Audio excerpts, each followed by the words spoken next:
Breaking news, we can now confirm that the U.S. and Iranian negotiators have reached an agreement on a 60-day memorandum of understanding to extend the ceasefire and launch larger negotiations on Iran's nuclear program.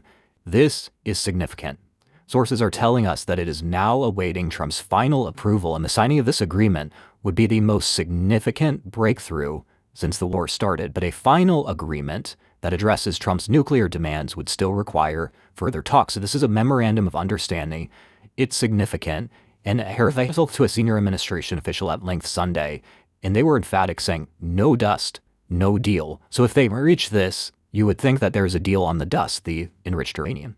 Well, I don't know, because what you just said, by the way, Axios had this a couple of hours ago, and I don't know how many other networks, I still hadn't really seen it break. We all needed to confirm this for ourselves. And so now that Fox has done that, we're talking about it in more detail now. But I don't know if it deals with the uranium that's been enriched and whether or not we take it out of that country, leave it in the ground, what kind of a deal would be worked around.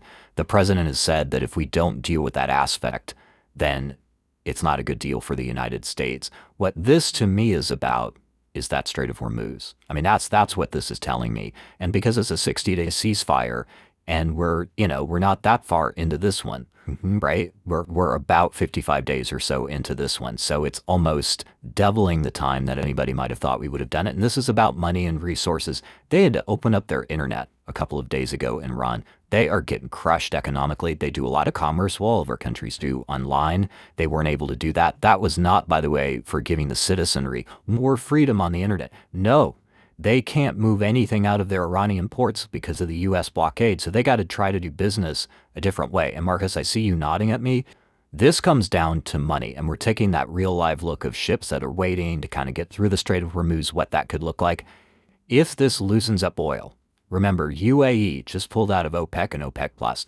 They could flood the market with some oil. We know that we are able to process the crude, the tough crude coming out of Venezuela. Our ports are ready to go along the Gulf Coast.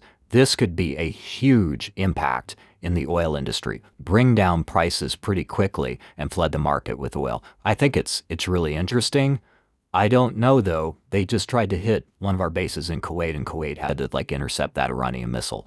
I don't know if they can sit pat. We know the ceasefire's already been pretty shaky. Marcus, let me read you a quote from this senior official. This is what they said. This was Sunday. We have a deal on the nuclear stockpile. We have a deal on the Strait of Hormuz, but we are negotiating language. There's not a deal until there is a deal.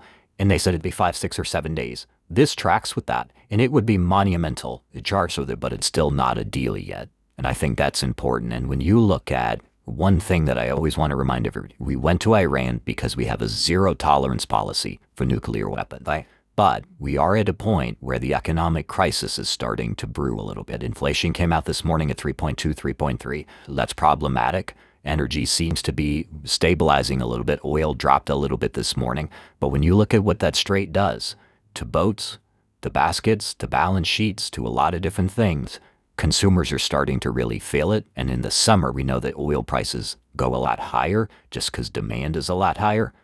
I think this is a perfect balance of we don't need to blow people up. We need to get money flowing, and we need a period of time to negotiate how that's going to work. I think this is classic textbook Trump negotiation. And a lot can happen in 60 days. We've seen Iran acting out. Also remaining to be seen, President Trump said he was demanding Saudi Arabia and these other Gulf states join the Abraham Accords. And does that happen? Yeah, and I thought that was very interesting when he announced that, because he's adding a new layer to things. When people were worried, what's going to happen with this? Is President Trump on his back foot? He's saying, no. Yesterday, I thought it was very interesting when he said, and it was a message to both the Iranians in charge of their government right now and Americans, saying they think they're putting pressure on me with the midterms. Now, I feel like this is not just a legacy building moment for President Trump. It's more than that. It is about international security. So it's not just about, another election cycle. It's about our children and our children's children and our overall safety. So we do await details on what this deal actually means and what is actually being reached. But just from a 30,000-foot view here, there's this constant narrative, and I see it every single day, that the Iranians somehow have the upper hand here. when they have absolutely no leadership class. Their navy is at the bottom of the Strait of Hormuz. They have no air force, minus some, small drones that they can use. And that's basically their attack force right now.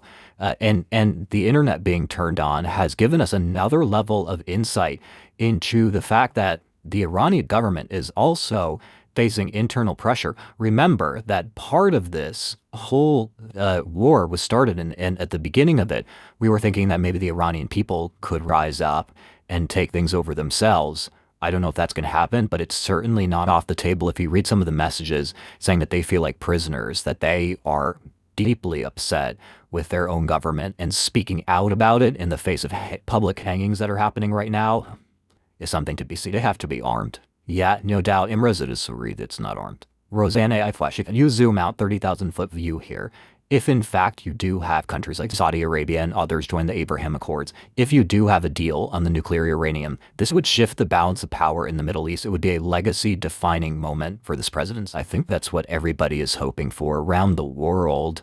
And let's face it, Americans, we want peace. And the president promised that he was going to wrap this up quickly. So let's hope that everybody gets on board and we have something going. Fight one in peace, but they want prosperity. And they want, and it's straight, is it was an economic warfare choke point. And I think the president is balancing out, how do I take care of my citizens and give them prosperity? And how do I provide world peace? And how do I balance those two? In this particular statement today, makes it feel like he understands that balance. Be sure to like and subscribe for all the Fox News latest on YouTube and catch full shows streamed